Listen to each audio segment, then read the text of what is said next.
जोहार, आप लोगों का स्वागत है सक्सेस लेटर क्लासेस में। आज हम लोग कक्षपाल का एमसीक्यू देखेंगे।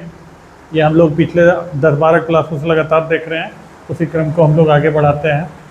और ये जो सवाल हैं ये आपके परीक्षा उपयोगी सवाल हैं, परीक्षा में आपको सहूलियत होगी, तो इसलिए रोज़ इस क्लास को देखें और चैनल को सब्सक्राइब करें। तो आज का पहला सवाल हम लोग देखते हैं। पोखर में तो ना जाबे, ई वाइट में पोखर केकर उदाहरण है के।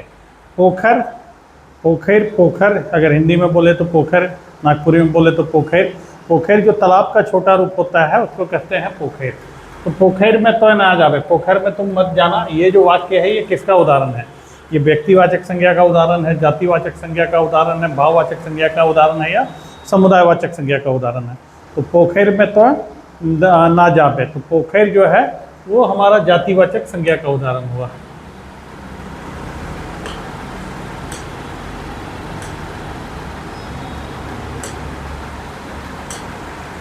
पोखर जो हुआ वो जातिवाचक संज्ञा का उदाहरण हुआ। सही उत्तर हुआ जातिवाचक। अगर इसी पोखर में पोखर का कोई पर्टिकुलर नाम रख देते, मान लीजिए कि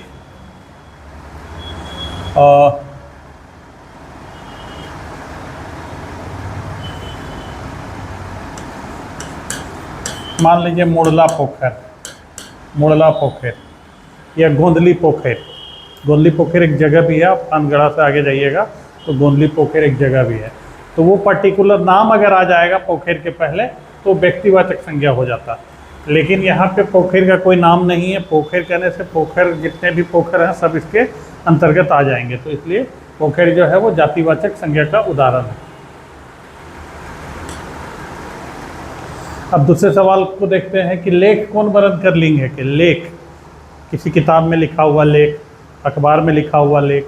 तो यहाँ पूछा जा रहा है कि ये लेख जो है ये किस प्रकार का लिंग है? ये पुल्लिंग है, स्त्रीलिंग है, उभयलिंग है, या बिना लिंग का है? बिना लिंग का मतलब बेलिंग।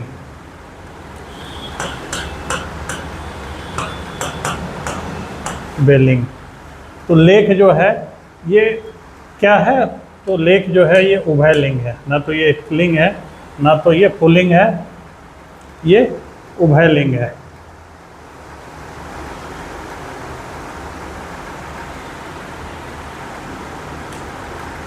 अब हम लोग आगे बढ़ते हैं कि हरियर झूला के पिंढक में बड़ा लजलजा लागेला। प्रस्तुत वाक्य में हरियर कौन वर्ण कर विशेषण है? तो हरियर झूला को पहनने में जो है बड़ा लजलजा लागेला, मतलब हरा झूला को पहनने में बड़ा लजलजा लगता है। तो ये कौन सा ये का ये है? तो यहाँ क्या बता रहा है? हरियर झूला। हरियर झूला में हरियर झूला के पिंढक में बड़ा लजलजा लागेला, मतलब हरा कपड़े को पहनने में, हरा शर्ट को पहनने में बड़ा मतलब शर्म आती है, शर्मिंदगी महसूस होता है। प्रस्तुत वाक्य में जो हरियर है ये किस प्रकार का विशेषण है? हरियर ये परिणामवाचक है, गुणवाचक है, संख्यावाचक है कि सर्वनामिक विशेषण का उदाहरण है? तो ये जो हरियर है ये गुणवाचक विशेषण का उदाहरण हो जाएगा। यहाँ उसका गुण बतलाया जाएगा, कैसा गुण, कौन सा रंग है? तो हरा रंग है, तो ये गुणवाचक विशेषण का उदाहरण हुआ।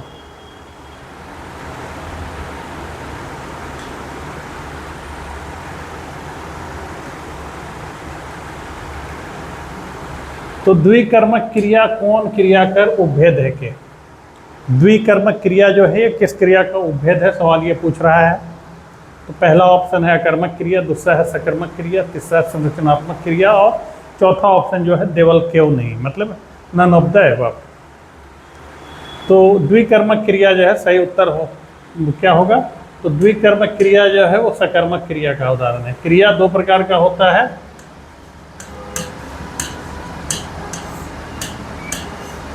सकर्मक, अकर्मक। सकर्मक के दो उपभेद होते हैं, एक कर्मक और द्विकर्मक।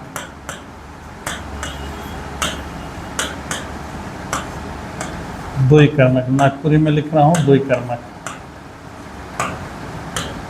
द्विकर्मक तो द्विकर्मक क्रिया किसका उदाहरण हो, किसका उपभेद हो गया? तो ये हमारा सकर्मक क्रिया का उपभेद हो गया। अब आगे देखते हैं कि कर्ता कर क्रिया कर फल जे चीज वस्तु या व्यक्ति पर पड़ेला। मतलब कर्ता की जो क्रिया का फल होता है, कर्ता की क्रिया का फल जो है वो जिस चीज पे, वस्तु पे पड़े उसको क्या कहा जाता है?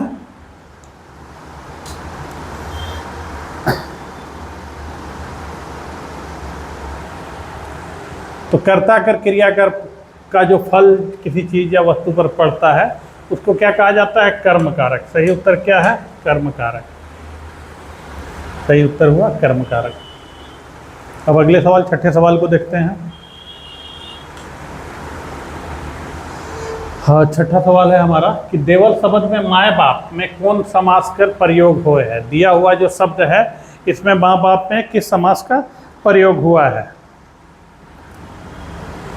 तो माए और बाप, इसमें किस समास का प्रयोग हुआ है, सवाल यही पूछ रहा है। तो यहाँ ऑप्शन है द्वंद्व समास, तत्पुरुष समास, कर्मधारय समास या द्विगु समास। तो माँ बाप, बूढ़ा बूढ़ी, ये सब क्या हो गया? माँ बाप, बूढ़ा बूढ़ी, ये सब हो गया द्वंद्व समास का उदाहरण। सही उत्तर क्या है? ऑप्शन ए, द्वंद्व समास। माँ बाप जो है वो द्वंद्व समास का उदाहरण है।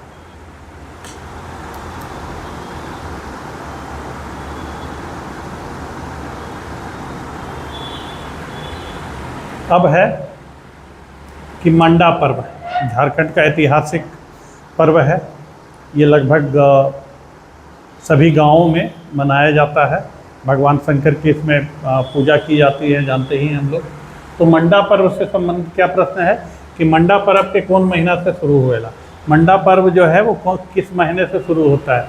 चैत संक्रांति, बैसाख संक्रांति, जेठ या आषाढ़। तो मंडा पर्व जो है वो हमारा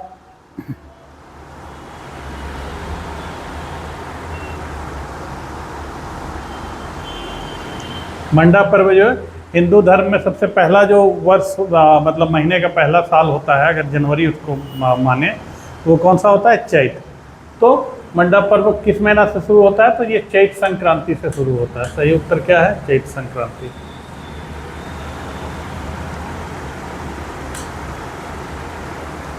अब आगे देखते हैं 8वां सवाल कि उद्धव कर लेख ना माधव कर देख, कहावत कर माने का हुएला।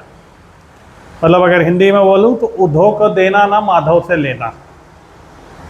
तो इसका मतलब क्या होता है? ये जो कहावत है, लोकोक्ति है, इसका मतलब क्या होता है? उधार देवैया बर्बादे हो जाएला, कोनो किस्म का लेन देन नहीं करे, कौन किस्म का लेन देन करे, देवल कोनो नहीं। तो उद्धव कर लेख ना माधव कर देख, इसका सही उत्तर क्या होगा? कोनो किस्म का लेन देन नहीं करे, मतलब किसी प्रकार का ना माधव से ना उद्धव से किसी प्रकार का लेन देन नहीं करना, एकदम न्यूट्रल रहना। माधव से लेना ना उद्धव को देना।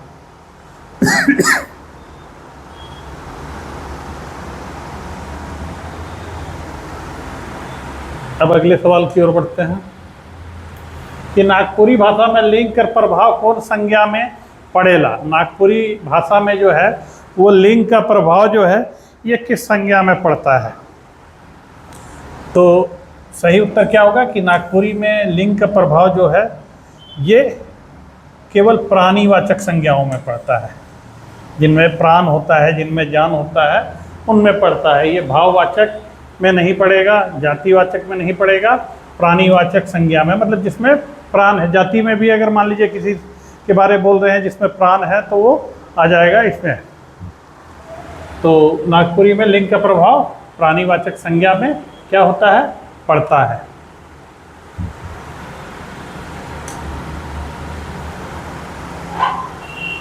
तोतो नोनो शब्द का प्रयोग के करेला। तोतो नोनो शब्द का प्रयोग कौन करता है?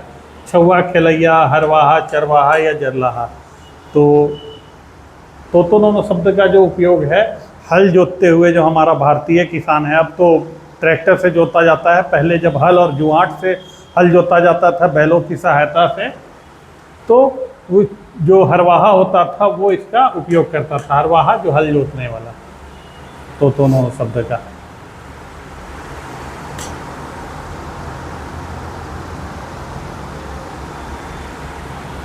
फिर है कि ज्ञान कर भंडार कौन लोक साहित्यिक भाग के कहल जाला। ज्ञान के भंडार के रूप में किस लोक साहित्यिक भाग को जाना जाता है, किस लोक साहित्यिक भाग को ज्ञान का भंडार कहा जाता है। तो ऑप्शन है कहावत, लोक गाथा, बुझवल या देवल कोनो नहीं। तो ज्ञान कर भंडार जो है किसको बोला जाता है, तो सही उत्तर है कहावत को ज्ञान का भंडार कहा जाता है। ऑप्शन ए कहावत।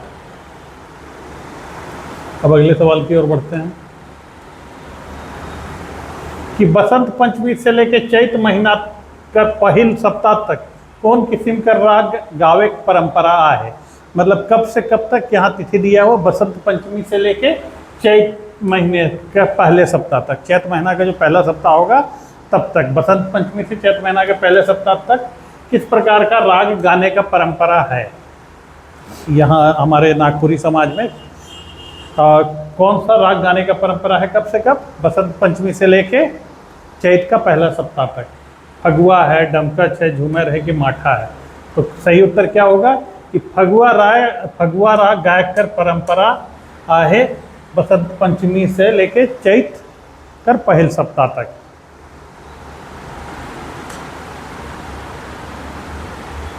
अब है ये बुझवल है, मतलब पहली।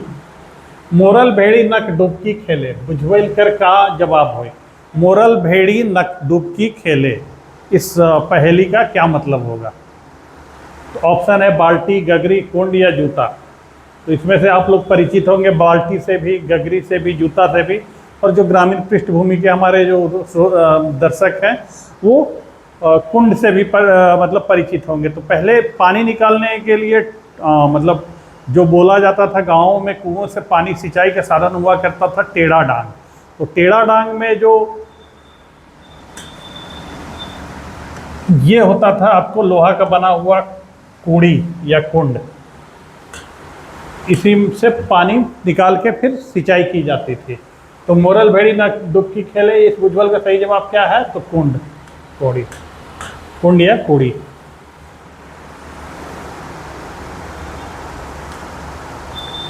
अब 14वें सवाल को देखते हैं कि देवल मुहावरा अगर माने बताओ, गल थेथरऊ करे। दिए हुए मुहावरा का मतलब बतलाइए। गल थेथरऊ करना, किसी के साथ में कोई बोलता है, मान लीजिए दो लोग बातचीत कर रहे हैं, वहाँ पे कोई इंसान तर्क के साथ बात कर रहा है, कोई इंसान तर्क विहीन होकर बात कर रहा है। तो एग्जैक्ट जो गल थेथरऊ करना कहा जाएगा, वो इंसान जो बिना तर्क के बात करता है उसको कहा जाता है गल थेथरऊ करे। तो मतलब बेमतलब का तर्क देवे, गल थेथरऊ करे। मतलब जहाँ पे ए का जरूरत है वहाँ पे ये डी डाल रहा है, तो बिना मतलब का तर्क करना, गल थेथरऊ करना।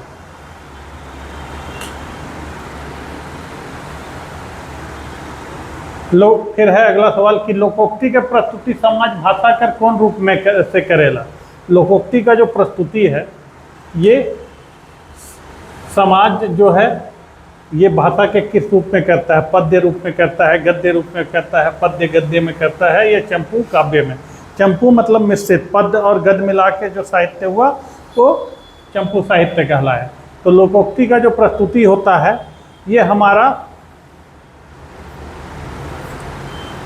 पद में होता है। सही उत्तर क्या है, पद में। अब अगले सवाल को देखते हैं, 16वां सवाल। आषाढ़ सावन महीना में कौन राग कर धूम पूरे संस्कृति में महमहात रहेला। आषाढ़ और सावन का जो महीना आता है, अब आने वाला है सावन का महीना, आषाढ़ तो चल रहा है, आषाढ़ सावन का महीना में किस राग का धूम पूरे संस्कृति में महमहात रहेला, मतलब महकता रहता है। वो जो धुन है, किस राग का जो धूम है वो पूरे संस्कृति में फैला हुआ रहता है। उदासी का, पावस का, झूमर का कि नटुआ का। तो सही उत्तर क्या होगा, आषाढ़ सावन के महीने में पावस राग का पूरा जो संस्कृति है, छोटा नागपुरी संस्कृति है, वो महमहाता रहता है, महमहात रहेला।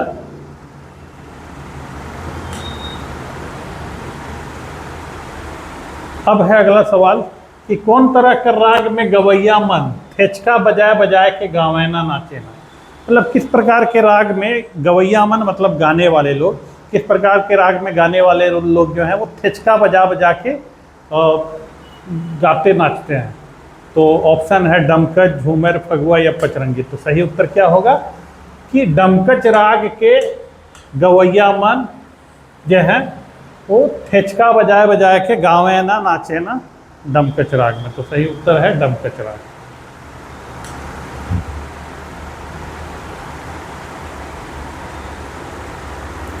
सुरेश चंद्र राय का कौन रचना मंजर भाग 2 में संकलित है? सुरेश चंद्र राय ये जो लेखक हैं, इनका कौन सा रचना जो है ये मंजर भाग 2 किताब जो कक्षपाल के सिलेबस में पढ़ना है आप लोगों को, तो ये मंजर भाग 2 के किस में जो ये कहानी है, मतलब सुरेश चंद्र राय का कौन सा कहानी सम्मिलित किया गया है? सवाल ये है। तो मरु तो कुछ कैर के, जीव तो कुछ कैर के, हारू तो कुछ कैर के, जीतू तो कुछ कैर के। तो सही उत्तर क्या है? सही ऑप्शन ऑप्शन ए, मरु तो कुछ कैर के। ये जो लेख लिखा है तो मंजर भाग 2 किताब में, वो किसने लिखा है? तो सुरेश चंद्र राय जी ने लिखा है।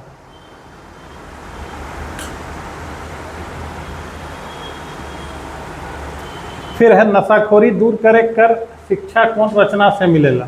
किस रचना से नशाखोरी, नशापान से दूर रहने की शिक्षा हमें मिलती है? कौन सी रचना नशापान से दूर रहने की हमें सलाह देता है? तो ऑप्शन है स्वाति मधु, मैडम मिस हनीमून, भाफल कांदा या देवल सोबे। तो याद कीजिए, मैडम मिस हनीमून जो कहानी है, इसमें रेंघा पेंघा नाम का कैरेक्टर है। तो ये अपने असिस्टेंट के साथ जब जाती हैं कम्युनिटी सेंटर में, तो वहाँ पे जो 3 रहते हैं, रेंघा पेंघा और एक और आदमी रहता है, ये तीनों लोग मदिरा का सेवन कर रहे होते हैं। और ये जब जाती हैं मैडम मिस हनीमून, चूँकि ये अधिकारी होती हैं, तो जब जाती हैं तो काफ़ी नाराज़ होती हैं और फिर बाद में उनको समझाती हैं बहुत अच्छे तरीके से कि नशा पान से दूर रहो, नशा जो है वो जीवन का सत्यानाश कर देता है। तो सही उत्तर है मैडम मिस हनीमून।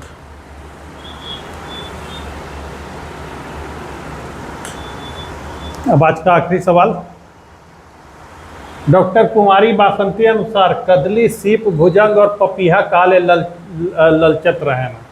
डॉक्टर कुमारी बासंती, जिनका अभी हाल में ही कुछ दिनों पहले, 1 आध महीना पहले जिनका स्वर्गवास हो गया, नागपुरी की बहुत ही मजबूत स्तंभ थी नागपुरी साहित्य जगत की। तो ये सवाल उन्हीं से है कि डॉक्टर कुमारी बासंती के अनुसार कदली, सीप और भुजंग, कदली, सीप, भुजंग और पपीहा ये क्यों ललचते हैं? ऑप्शन है वायु ले, पानी ले, स्वाति बूंद ले या मधु ले। तो जब स्वाति नक्षत्र की पहली बूंदें जब गिरती हैं ना सीप में, तभी जाके वो मोती बनता है। तो ये जो हैं कदली, सीप, भुजंग और पपीहा, ये स्वाति नक्षत्र के बूंद के लिए ये लोग ललचते हुए रहते हैं।